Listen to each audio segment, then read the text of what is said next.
Hello and welcome to another live game review, this time The Legend of Zelda Echoes of Wisdom. I have tons of notes about this game that I do not know how much time this will take, but I have to say it, I have to always say it, since you are here, I promise I do not bite, just join the channel for more game reviews, live game reviews. I mostly do indie games, but sometimes I do also Nintendo. Yeah, I want to start to explore Game Pass because why not? And with no further ado, let's go to the review. What you are seeing is footage from almost the end of the game. I've already beaten it, but now I want to show some gameplay. And what I have to say is that when this game was announced, when I saw the first footage, I was ecstatic because Link's Awakening is my favorite Zelda game, and I just love this graphical style. And the first time I saw it, I just said I have to play this game because I really have to play this game. It's so beautiful, but I was scared because of the performance I got. I always have a bad performance with this engine on my Switch, and I thought that it will be the same. The performance on Link's Awakening, the frame drops were awful and kind of game breaking, I have to say. But in this game is way better optimized.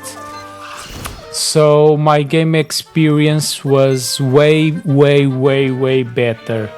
But I love this engine and the childish aspect of all the characters.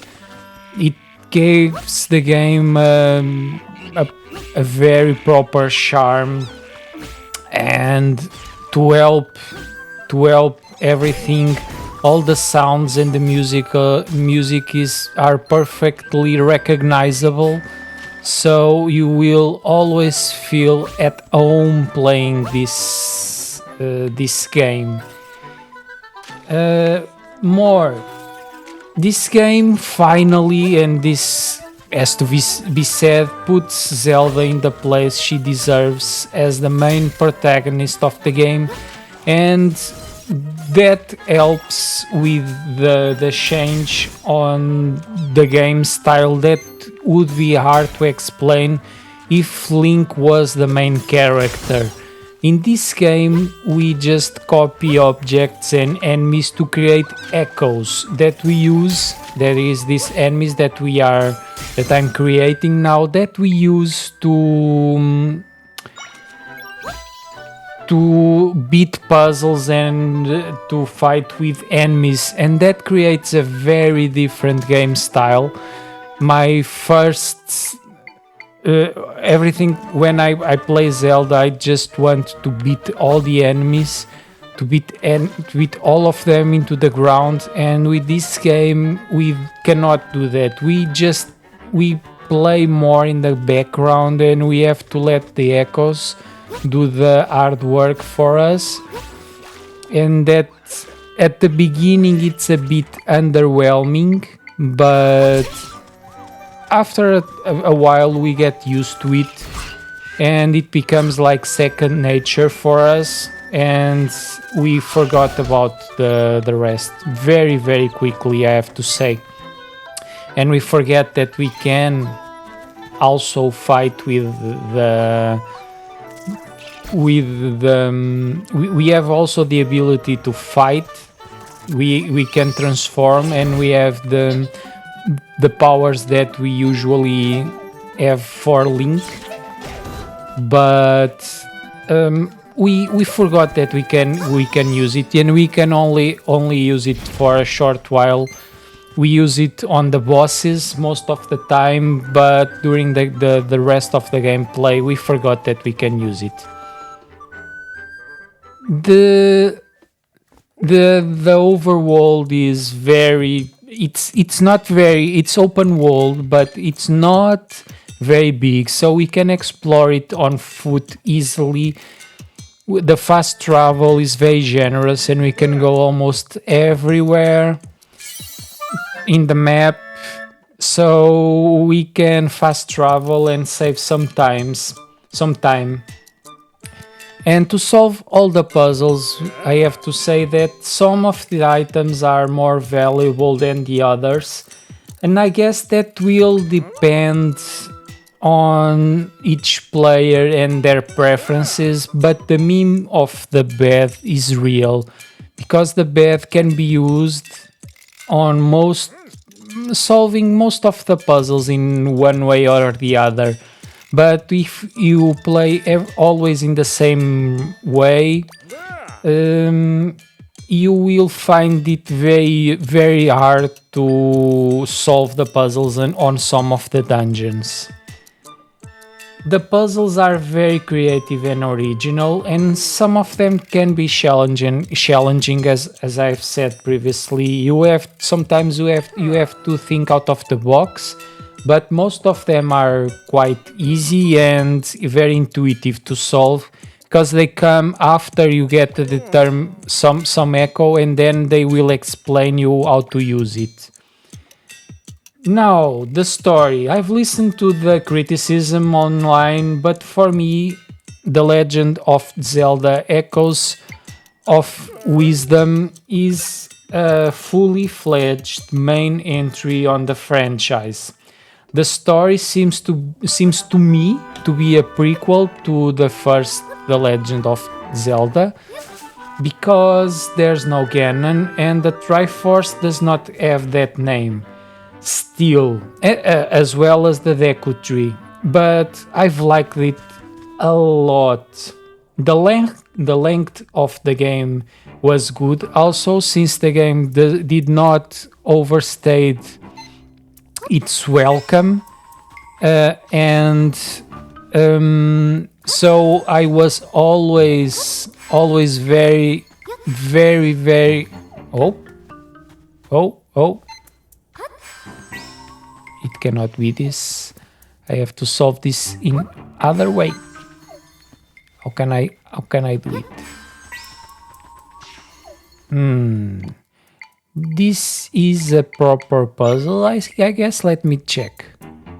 So if I send, can I push one with the other? So let's see. No.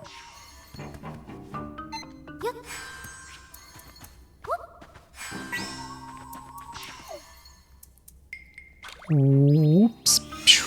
And if I I have to solve this with that rock. I'll solve it later. It should be easy, but I'm talking. I do not want to think about it. The length of the game was good. It never overstayed its welcome. As you can see, it's very usual to find hidden stuff if we just push a rock or something, like on previous Zelda games. We played on the same way. As I said it previously, it's a fully fledged entry on the franchise. But on the less positive side, what can I say about the game? I did not really engage with the side missions. Most of them for me was fetch quests. I know that some people just love them more than the game itself, but I did not like them, and I did not make most of them. We do not need to go all the way. We do not need all the hearts to defeat all the bosses, despite some of the boss fights are massively creative. I love the boss fights. They are the best that the game has to offer. The interface was and it is a bit clunky. There's no proper way to sort our echoes, and I since we use mostly the same as we play, well, I guess that's not really a massive problem, but it is annoying since sometimes we forget the number of echoes that we already have, and the ending was a bit underwhelming. I guess that the last dungeon, despite offering us a a good point of view of what a cooperative Zelda can be, it was not very imaginative nor difficult, nor the boss fight was very hard to accomplish. I think it could be way better. And well, I guess that's it. I love this game. I love the creativity that the game allows us. The vast number of ways that we have to solve the puzzles. The use of the echoes, that for me was a great mechanic, a new and very fun mechanic. I know that we imagine Zelda as a game that we play in a very in your face way, but I guess this one has grown into me, and I love this mechanic. I love this. I want to play this game again. The rewards for the time that we invest solving the puzzles sometimes are not very good, because at this point of the game I do not need more of these items. I have everything that I need. I have all the rupees that I need to buy everything that I need. And I think that was the main reason why I did not engage with the side missions after a while. And well, I guess it's it. If I had to rate this game with a number, I would give it a 9.